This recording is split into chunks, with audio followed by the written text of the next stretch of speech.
Okay, अब हम next topic देखते हैं, फेरिंग्स। ठीक है, तो बक्कल कैविटी के बाद जो नेक्स्ट पार्ट आता है वो है फेरिंग्स। ठीक है, तो फेरिंग्स में हम यहाँ पर देखते हैं, ये जो हमको पोर्शन दिखाई दे रहा है ये फेरिंग्स है। ये नेजल कैविटी से आ रहा है पोर्शन और ये ओरल कैविटी से आ रहा है। ठीक है, तो जहां पर ये थ्रॉट के साथ जो थ्रॉट आपको दिखाई दे रहा है, यहाँ पर जब ये पोर्शन जो मिल रहा है, ये पूरा जो तिराया सा जो आपको दिखाई दे रहा है, ये क्या है? ये फेरिंग्स है। अब इस फेरिंग्स में तीन पार्ट हैं। एक वो पार्ट है जो कि नेजोफेरिंग्स से आ रहा है, मतलब थोड़ा सा हिस्सा नेजोफेरिंग्स का ये वाला एरिया, इसे कहते हैं नेजोफेरिंग्स। ठीक है, क्योंकि नेजल कैविटी की तरफ से आ रहा है। एक हिस्सा है जो थोड़ा बक्कल कैविटी ओरल कैविटी की तरफ से आ रहा है, तो इसे हम कहते हैं क्या? ऑरोफेरिंग्स। और एक वो है जो लैरिंग्स के बहुत पास है। लैरिंग्स क्या होता है? वॉइस बॉक्स, वो हमारे यहाँ होता है। तो ये इसके पास है, यहाँ पर लैरिंग्स है इस जगह, तो इसके पास हो तो ये लैरिंगोफेरिंग्स।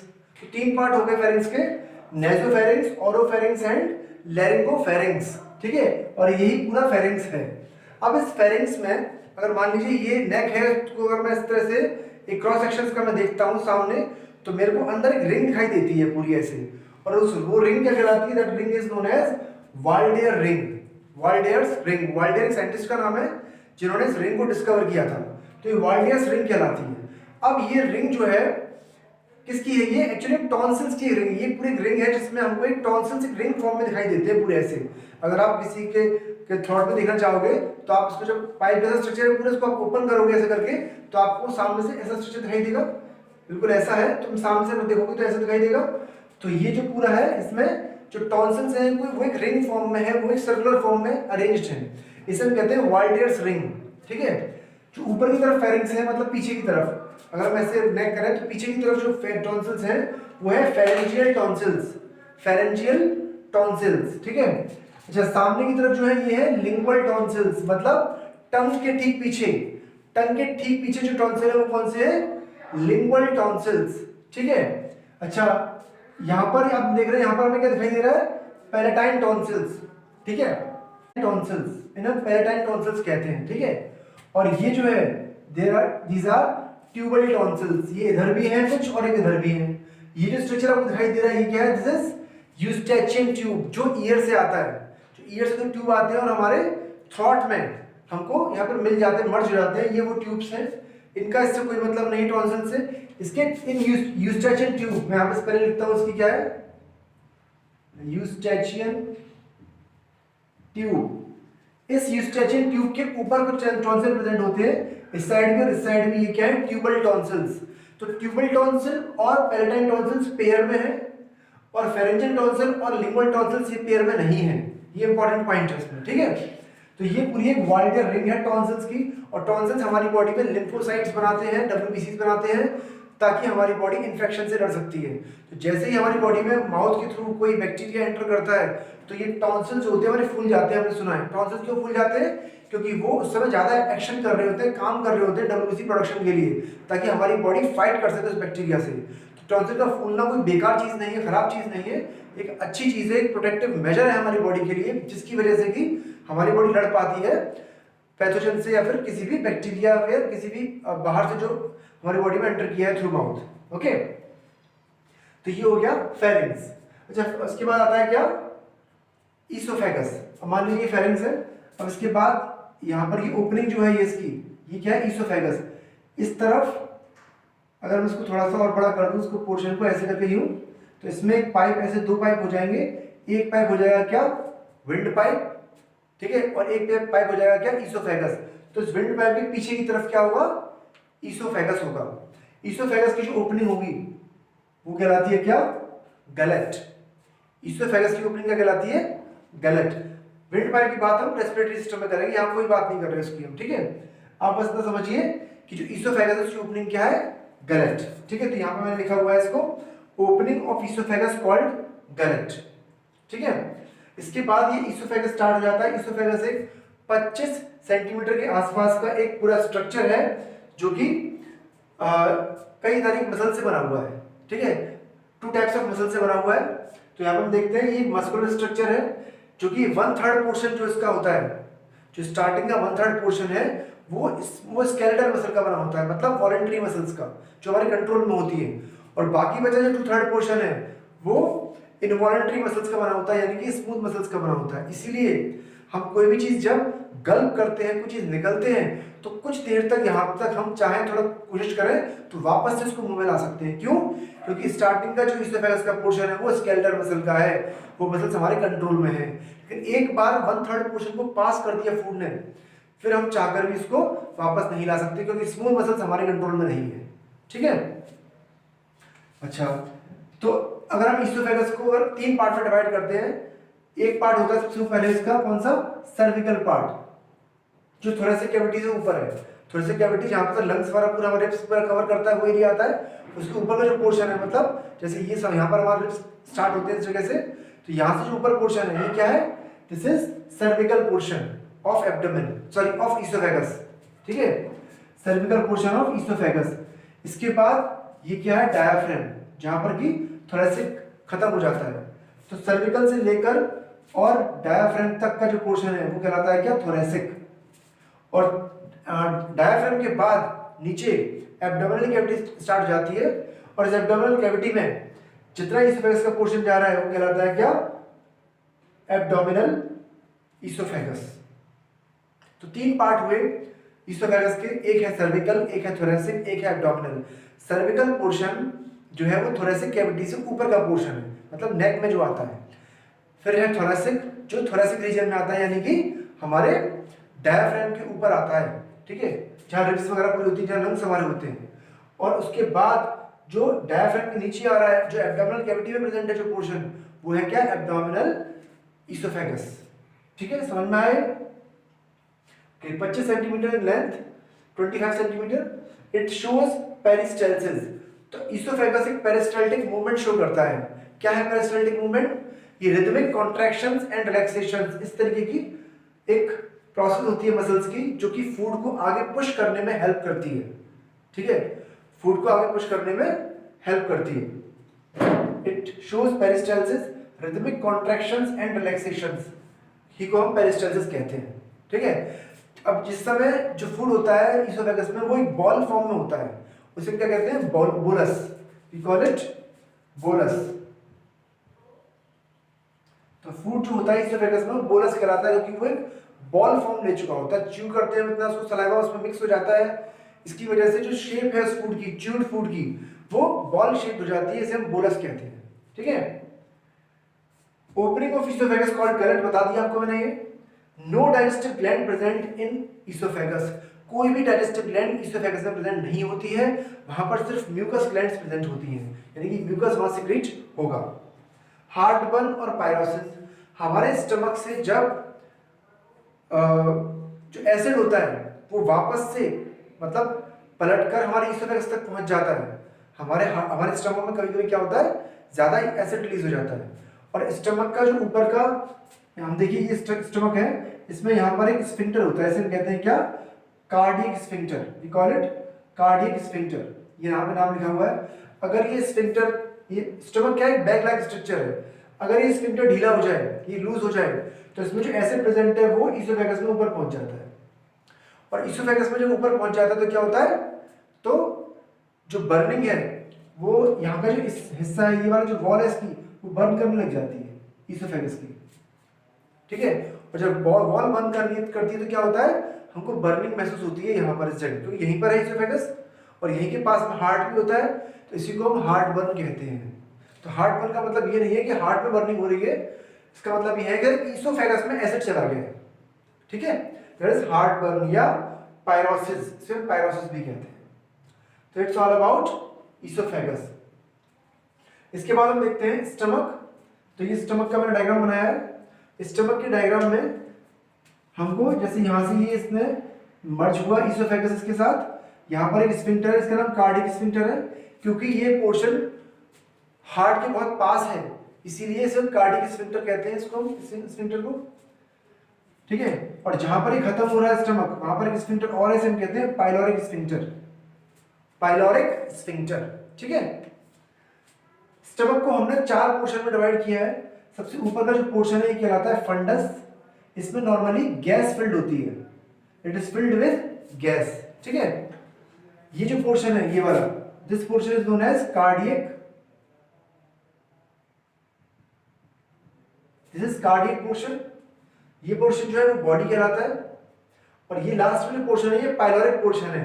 ये पाइलोरिक पोर्शन दो पार्ट में डिवाइडेड है, एक तो ये कैविटी आपको दिखाई दे रही है, दिस इज पाइलोरिक एंट्रम, और आपको जो ट्यूब लाइक स्ट्रक्चर दिखाई दे रहा है ये जो आ रहा है इसे हम कहते हैं क्या, pyloric canal, pyloric canal.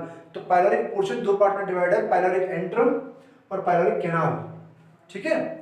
Okay, मैंने आपको स्फिंक्टर के बारे में बता दिया, कार्डियक स्फिंक्टर है। एक बात और है, कार्डियक स्फिंक्टर को हम गैस्ट्रोइसोफेजियल स्फिंक्टर भी कहते हैं, गैस्ट्रोइसोफेजियल स्फिंक्टर।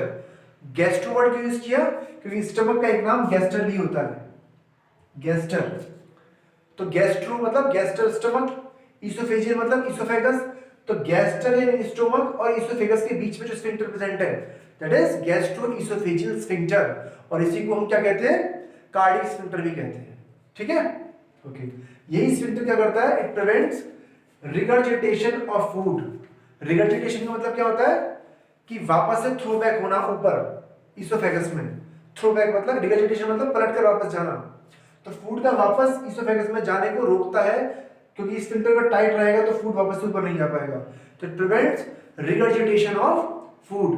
वॉमिटिंग के टाइम पर ये स्फिंक्टर लूज हो जाता है, इसीलिए क्या होता है, फूड का रिगर्जिटेशन हो जाता है और हमको वॉमिटिंग हो जाती है, फूड हमारा बाहर निकल आता है, ठीक है। ओके, इसके अलावा मस्कुलर बैग है stomach, muscular bag like structure है। Cardiac sphincter also known as gastroesophageal sphincter, ये मैंने बता दिया आपको। इट इज जे शेप्ड, ये जे शेप्ड होता है, stomach is J shaped, hollow muscular structure है, जे शेप्ड है, ठीक है।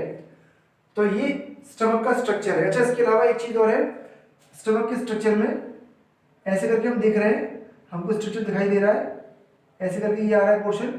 तो ये वाला जो पोर्शन हमको दिखाई दे रहा है, ये लार्ज कर्व, लार्जर कर्व जो है, इसे हम क्या कहते हैं, we call it, this larger curve is known as greater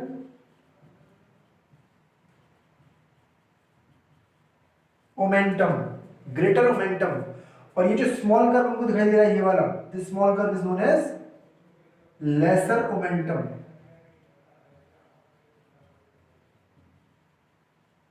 lesser omentum, ठीक है। तो ये दो कर्व हैं जिनको नाम दिया गया है ग्रेटर ओमेंटम और लेसर ओमेंटम। तो it is all about structure of stomach. अभी हम सबका स्ट्रक्चर पढ़ रहे हैं, हम उसके अंदर क्या एंजाइम होता है, क्या गैस्ट्रिक ग्लैंड्स होती हैं, कुछ भी नहीं पढ़ रहे हैं, हम सिर्फ स्ट्रक्चर पढ़ रहे हैं। हम आएंगे, हम सारा स्ट्रक्चर पढ़ेंगे, लेकिन तब एक साथ हर चीज का फंक्शन पढ़ेंगे हम, ठीक है। ओके, तो this is stomach. Okay, now next topic is intestine, ठीक है। तो इंटेस्टाइन को हम दो पार्ट में डिवाइड करते हैं, स्मॉल इंटेस्टाइन और लार्ज इंटेस्टाइन। ये जो स्मॉल और लार्ज को नाम बोला गया है, ये कंप्लीटली इनके डायमीटर के बेस पर के बेस पर है, इनके ल्यूमन के डायमीटर के बेस पर, ठीक है, इनकी लेंथ के बेस पर नहीं है। तो ल्यूमन मतलब क्या होता है, किसी भी पाइप लाइक स्ट्रक्चर में अंदर स्पेस प्रेजेंट है उसको हम ल्यूमन कहते हैं, ठीक है। तो उसके बेस पर कि उसका डायमीटर कितना है अंदर, उसके बेस पर हमने इसको क्या कहा है, हमने इसको स्मॉल या लार्ज कहा है। स्मॉल इंटेस्टाइन की जो लेंथ होती है वो अराउंड कितनी होती है, 6.25 मीटर, ठीक है, 6.25 मीटर। और ये तीन पार्ट में डिवाइड होती है, duodenum, jejunum and ileum. Duodenum, jejunum and ileum. Duodenum जो पार्ट है, इसका नाम ड्यूडेनम इसलिए पड़ा है क्योंकि इसकी जो विड्थ होती है, वो सॉरी लेंथ जो होती है वो कितनी है, वो 12 फिंगर्स की विड्थ के बराबर होती है, बस बहुत छोटा सा पार्ट है। तो ये क्या है, यू शेप्ड है, 0.25 मीटर का है ओनली, और वाइडेस्ट है और शॉर्टेस्ट है, ठीक है। इन दिस हेपेटोपेनक्रियाटिक डक्ट या ampulla of Vater get opened, मतलब अगर मान लीजिए ये ड्यूडेनम है तो इसमें ओपन होती है एक डक्ट आकर, जिसे हम कहते हैं हेपेटोपेनक्रियाटिक डक्ट या एम्पुला ऑफ वेटर, ठीक है, जो कि लिवर और गॉल ब्लैडर से और पेनक्रियास से आती है, और इसमें बाइल जूस और पेनक्रियाटिक जूस को डालती है, वो बाद में देखेंगे। लेकिन अभी समझ लीजिए आप कि इसमें डक्ट ओपन होती है, उसका नाम क्या है, हेपेटोपेनक्रियाटिक डक्ट या एम्पुला ऑफ वेटर, ठीक है। ओके, नेक्स्ट है जेजुनम। जेजुनम 2.5 मीटर लंबा होता है पार्ट, और मेनली काम इसका एब्जॉर्प्शन है, बस हमको इतना समझना है, इसमें ज्यादा नहीं जानना, ठीक है। इलियम क्या है, इलियम लास्ट पार्ट है, थर्ड पार्ट है स्मॉल इंटेस्टाइन का, और इलियम जो है वो लार्जेस्ट पार्ट है और हाईली क्वाइट, ठीक है। आपसे अगर पूछा जाता है which is the highly coiled part of the small intestine, that is ileum, इसकी लेंथ है वो 3.5 मीटर है और मेनली इसका काम एब्जॉर्प्शन है। तो मतलब एब्जॉर्प्शन में कितने पार्ट हो गए, एक ये और एक ये। इसका मेनली काम डाइजेशन है, ड्यूडेनम का जो यहाँ लिखा हुआ है डाइजेशन, ठीक है। अच्छा, स्मॉल इंटेस्टाइन की जो लेंथ होती है इस पर बहुत सारे फिंगर लाइक स्ट्रक्चर्स प्रेजेंट होते हैं, इस तरीके से ऐसे प्रेजेंट होंगे, और ये सब क्या है, these are finger like structures known as villi. Villi का काम क्या होता है, to increase the surface area of absorption. तो सरफेस एरिया बढ़ाने के लिए क्या है, विलाई काम में आती है, ठीक है। अब एक स्ट्रक्चर यहाँ बनाकर दिखाया हुआ है मैंने विलाई का, इसके अंदर क्या क्या चीजें होती है विलाई के अंदर, विलाई के अंदर ब्लड कैपिलरी होती है, नर्व होती है और लिम्फ कैपिलरी होती है। ब्लड कैपिलरी, लिम्फ कैपिलरी और नर्व। जो लिम्फ कैपिलरी होती है विलाई के अंदर उसको हम क्या कहते हैं, लैक्टील। याद रखिएगा इस बात को कि लैक्टील जो है वो कहीं और किसी पार्ट का नाम नहीं मिलेगा, लैक्टील सिर्फ विलाई के अंदर जो लिम्फ कैपिलरी है उसी को कहते हैं, ठीक है, ओके। तो on the entire length lymphoid tissues are also present. पूरी लेंथ पर क्या होते हैं, एंटायर लेंथ पर लिम्फोइड टिश्यूज भी प्रेजेंट होते हैं स्मॉल इंटेस्टाइन की, और वो लिम्फोइड टिश्यू कहीं कहीं पर क्या होते हैं, क्लस्टर में होते हैं, इकट्ठे होते हैं, झुंड में होते हैं, और वो क्लस्टर में जो लिम्फोइड ऑर्गन्स होते हैं, टिश्यूज होते हैं सॉरी, उनको हम क्या कहते हैं, we call them Peyer's patches. तो on entire length lymphoid tissues are present but at say some places they are present in patches called Peyer's patches, या लिम्फ नोड्यूल या सेकेंडरी लिम्फोइड ऑर्गन, ठीक है। On entire length small intestine कुछ पूरी length पर कुछ circular mucous membrane के folds मिलते हैं, और वो फोल्ड्स कहलाते हैं क्या, प्लीके सर्कुलरस या वाल्व ऑफ कर्करिंग, वाल्व ऑफ कर्करिंग भी कहते हैं, ठीक है। तो ये क्वेश्चन नॉर्मली नीट में नहीं आएगा, ये थोड़ा सा हाई लेवल का है, लेकिन हाँ पहले एम्स के लायक क्वेश्चन था ये, ठीक है, ओके। ये बात होगी किसकी, स्मॉल इंटेस्टाइन की। अब हम देखते हैं लार्ज इंटेस्टाइन की बात। ये लार्ज इंटेस्टाइन का स्ट्रक्चर बना रखा है। लार्ज इंटेस्टाइन में 3 पार्ट होते हैं, सीकम, कोलोन एंड रेक्टम, ठीक है, caecum, colon and rectum. First part है caecum, this is caecum. Caecum, अच्छा याद समझिए इस बात को जरा, यहाँ पर स्मॉल इंटेस्टाइन में जो लास्ट पार्ट है वो क्या है, इलियम। इलियम और सीकम जहां मिलते हैं उसको हम क्या कहते हैं, इलियोसीकल जंक्शन। यहाँ पे मैं नाम लिखता हूं, इलियोसीकल जंक्शन, ठीक है। क्या है इलियोसीकल जंक्शन, जहां इलियम और सीकम मिल रहे हैं, और इसी जगह एक वाल्व प्रेजेंट होता है जो कि इसकी ओपनिंग को गार्ड करता है, कंट्रोल करता है, इसको क्या कहते हैं, इलियोसीकल वाल्व, इलियोसीकल वाल्व, ठीक है, इसी को हम वाल्व कहते हैं। तो सीकम क्या है, सीकम एक ब्लाइंड पाउच लाइक स्ट्रक्चर है जो कि वेस्टिजियल है, हमारे अंदर काम कर रही है। क्या है इसके अंदर, इसके अंदर सिम्बायोटिक माइक्रो ऑर्गेनिजम्स प्रेजेंट होते हैं। क्या, सिम्बायोटिक माइक्रो ऑर्गेनिजम्स, मतलब जो हमारे अंदर वेस्टिजियल है, ये जिसमें भी ये फंक्शन होता है वहां पर सिम्बायोटिक माइक्रो ऑर्गेनिज्म का मतलब क्या है कि वो बैक्टीरिया वगैरह जो डाइजेशन में हेल्प करते हैं वो प्रेजेंट रहते हैं, ठीक है, सिम्बायोटिक माइक्रो ऑर्गेनिजम्स। तो हमारे यहाँ अंदर क्या है, ये फंक्शन नहीं है, वेस्टिजियल है। इसी में से एक स्ट्रक्चर निकलता है छोटा सा आउटग्रोथ, जिसे हम कहते हैं vermiform appendix. Vermiform appendix, vermiform appendix जो है इसके अंदर कभी कभी इन्फ्लामेशन हो जाता है और बहुत भयंकर दर्द होता है। तो वर्मीफॉर्म अपेंडिक्स का जो इन्फ्लामेशन होता है उसको क्या कहते हैं, we call it appendicitis, appendicitis कहते हैं इसको। तो अपेंडिसाइटिस क्या है, इन्फ्लामेशन ऑफ वर्मीफॉर्म अपेंडिक्स। ये दोनों ही पार्ट जो है क्या है, नॉन फंक्शनल है, हमारे अंदर वेस्टिजियल है। हर्बीवोर्स में हालांकि ये फंक्शनल मिलते हैं, ठीक है, ओके। इसके बाद आता है नेक्स्ट पार्ट, क्या, कोलोन। कोलोन 4 पार्ट में डिवाइडेड है। एक असेंडिंग कोलोन, ये जो पार्ट यहाँ से कोलोन स्टार्ट हो गया, ये असेंडिंग कोलोन जो ऊपर जा रहा है, ये ट्रांसवर्स कोलोन, ये डिसेंडिंग कोलोन, और ये जो है एस शेप का, this is sigmoid colon, sigmoid, ठीक है। तो मैं यहाँ पर नाम लिख देता हूँ उसका,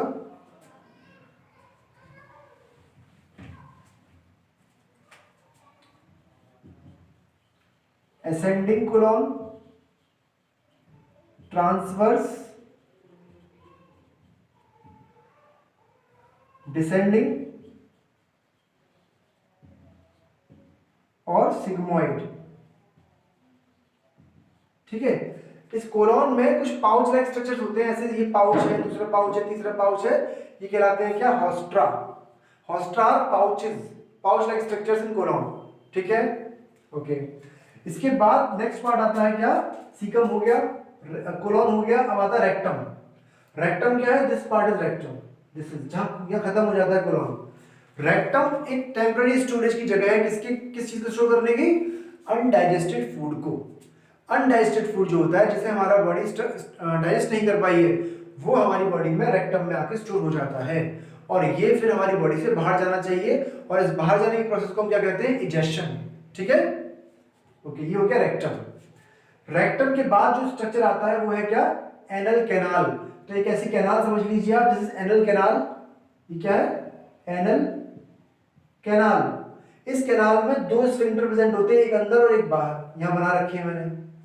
जो अंदर स्फिंक्टर, उसका नाम क्या होता है? इंटरनल एनल स्फिंक्टर, और जो बाहर होता है उसको कहते हैं एक्सटर्नल एनल स्फिंक्टर, और जो ओपनिंग होती है फिर बाद में इसकी कैनाल की, क्या कहलाती है? एनस, ठीक है? इंटरनल वाला इनवॉलंटरी मसल से बना हुआ है, मतलब स्मूथ मसल से, हमारे कंट्रोल में नहीं है। एक्सटर्नल वाला वाल जो है वो वॉलंटरी मसल से बना हुआ है, मतलब स्केलेटल मसल से, मतलब हमारे कंट्रोल में है, ठीक है? तो ये क्या है? पूरी एलिमेंट्री कैनाल यहाँ पर खत्म हो जाती है। जैसे एनाटॉमी ऑफ एलिमेंट्री कैनाल। अब हम नेक्स्ट वीडियो में फंक्शन देखेंगे, पूरी फिजियोलॉजी समझेंगे एलिमेंट्री कैनाल की।